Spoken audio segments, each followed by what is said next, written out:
Hey guys, happy new year. Welcome back to Arc and Vision. मैं हूं निपुण, मेरे साथ है शालिनी। लास्ट ईयर हमने डिस्कस करा था इंडियन करेंसी पे बने मॉन्यूमेंट्स को, उस पे बने आर्किटेक्चर को। इस साल की शुरुआत भी हम पैसे से ही करेंगे, क्योंकि पैसे से किसको प्यार नहीं होता। इस वीडियो में हम डिस्कस करेंगे एक इंडियन आर्किटेक्ट की सैलरी कितनी होती है। इस वीडियो को हम 3 पार्ट्स में डिवाइड करेंगे, जिसमें हम डिस्कस करेंगे एक एवरेज इंडियन आर्किटेक्ट की सैलरी, क्या क्या फैक्टर्स उस सैलरी को इफेक्ट करते हैं, और इस वीडियो के एंड में हम डिस्कस करेंगे कि आप क्या क्या स्ट्रैटेजीज अडॉप्ट कर सकते हैं to increase your earning potential. So stay tuned till the end of this video to make money faster.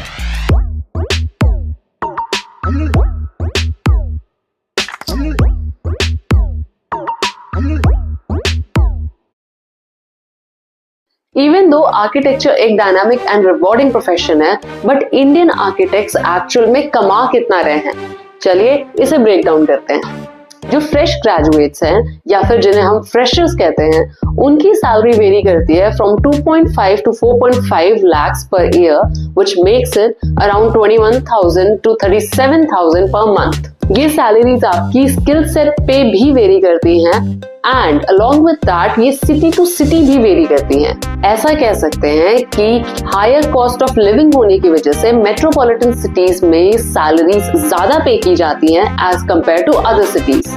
3 से 7 साल तक के एक्सपीरियंस वाले मिड लेवल आर्किटेक्ट्स की salary can range anywhere between 5 lakhs per annum to 12 lakhs per annum, which makes it around 60,000 per month to 1 lakh per month। इस stage पर आप किस तरीके का पोर्टफोलियो अपना बनाते हैं, या फिर आपका किसी चीज में स्पेशलाइजेशन हुआ है या नहीं, या फिर आपकी नेटवर्किंग कितनी स्ट्रांग है, इन सब पे आपकी सैलरी डिपेंड करेगी।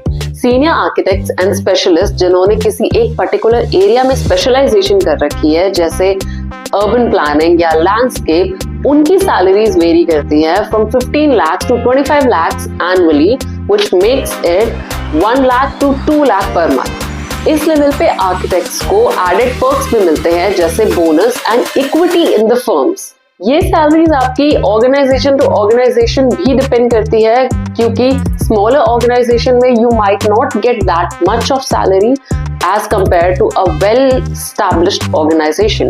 As we are also not senior architects, मेरी सारी सीनियर आर्किटेक्ट्स जो ये हमारी वीडियो देख रहे हैं, उनसे ये अनुरोध है कि आप प्लीज अपने गाइडेंस एंड एक्सपीरियंस को हमारे कमेंट सेक्शन में जरूर शेयर करें। वो हमारे लिए ही नहीं बेनिफिशियल रहेगा, बट ऑल्सो हमारे सारे एस्पायरिंग आर्किटेक्ट्स के लिए भी बहुत ज्यादा हेल्पफुल रहेगा।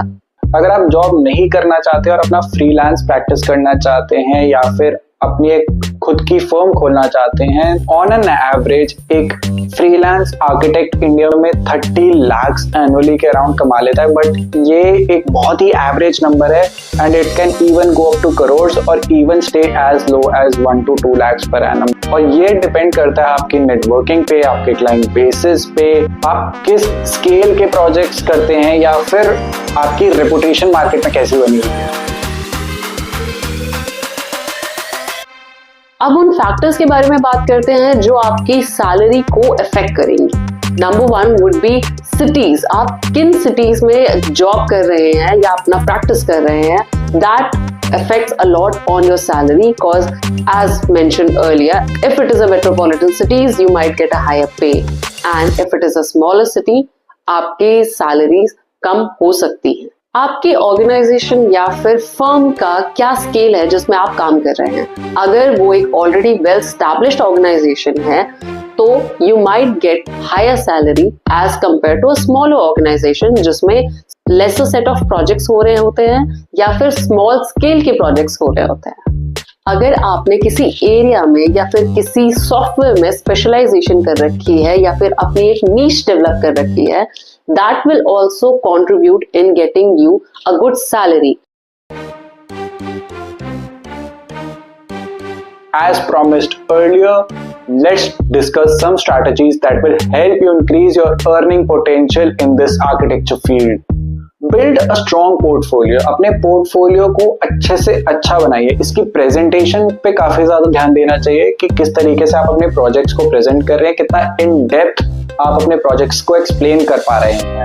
आप अपना पोर्टफोलियो ज्यादा से ज्यादा डाइवर्स बना सकते हैं, या फिर अगर आप किसी कंपनी में जा रहे हैं that specialises in some particular type of projects, let's say residential, तो अपने पोर्टफोलियो में ज्यादा से ज्यादा रेजिडेंशियल पे किया हुआ काम लेके जाइए और उसको थरोली स्टडी करके जाइए, so that you can explain your project in more detail confidently. Probably आपको कॉलेजेस में सिर्फ एक AutoCAD सिखाया जाता है या कभी-कभी वो भी नहीं सिखाया जाता, आप खुद के लेवल पे सीखते हैं। But as the industry develops, keep practicing more and more softwares, newer software, जैसे कि आजकल मार्केट में Revit का काफी डिमांड है, आजकल Rhino को काफी प्रेफरेंस दी जा रही है, तो अलग अलग सॉफ्टवेयर्स को प्रैक्टिस कीजिए and stay updated with the market.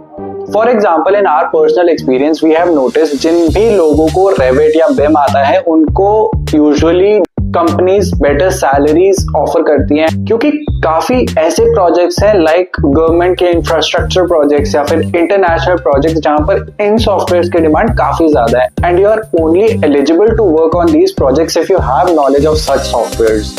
अपना नेटवर्किंग स्ट्रॉन्ग रखना काफी जरूरी है इस फील्ड में, बिकॉज जैसे कि हम और फील्ड्स में देखते हैं कि कंपनीज हायरिंग में इंटरनल रेफरेंस को भी काफी प्रेफरेंस देती हैं, तो ट्राई करिए कि आपके नेटवर्क्स अच्छे खासे स्ट्रॉन्ग हैं सो दैट लोग आपको अपनी कंपनीज में रेफर करें whenever you are looking for a job change.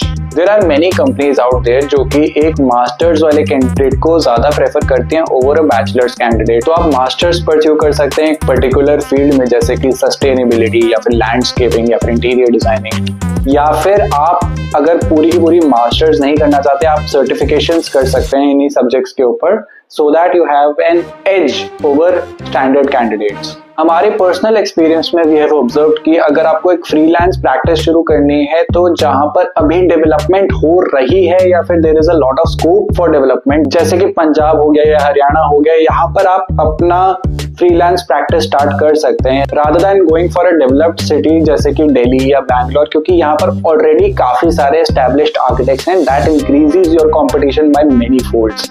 अपनी 5 साल के BArch के दौरान आपको काफी बार 3Ds डेवलप करने पड़े होंगे एंड फोटोशॉप यूज करना पड़ा होगा for presentation purposes, but do not let go of this skill set after your architecture degree, because अगर आपको 3D सॉफ्टवेयर आते हैं या फिर आपको फोटोशॉप या फिर स्केचअप जैसे सॉफ्टवेयर आते हैं, तो ये आपकी जॉब में काफी हेल्प कर सकता है, बिकॉज काफी ऐसी छोटी छोटी फर्म्स हैं जो इन हाउस 3Ds बनवाना प्रेफर करती हैं rather than going for a 3D consultant. So try mastering 3D softwares like SketchUp, V-Ray, 3ds Max, और जिसमें भी आपका हाथ सबसे ज्यादा सेट हो पाए। ये आपकी हेल्प करेगा कि आप एक बेटर सैलरी डिमांड कर पाएं अपनी स्किल के बेसिस पे जब भी आप जॉब के लिए अप्लाई करें, and also it will help you in your freelance practice as you wouldn't have to pay anyone else to do your 3D works. So guys, this was our video. I hope आपको हमारी ये video helpful लगी हो and आपका architecture पे और ज्यादा confidence आ गया हो। Do let us know in the comment section how do you find the video, and मिलते हैं आपसे नेक्स्ट वीडियो में, तब तक के लिए नमस्ते।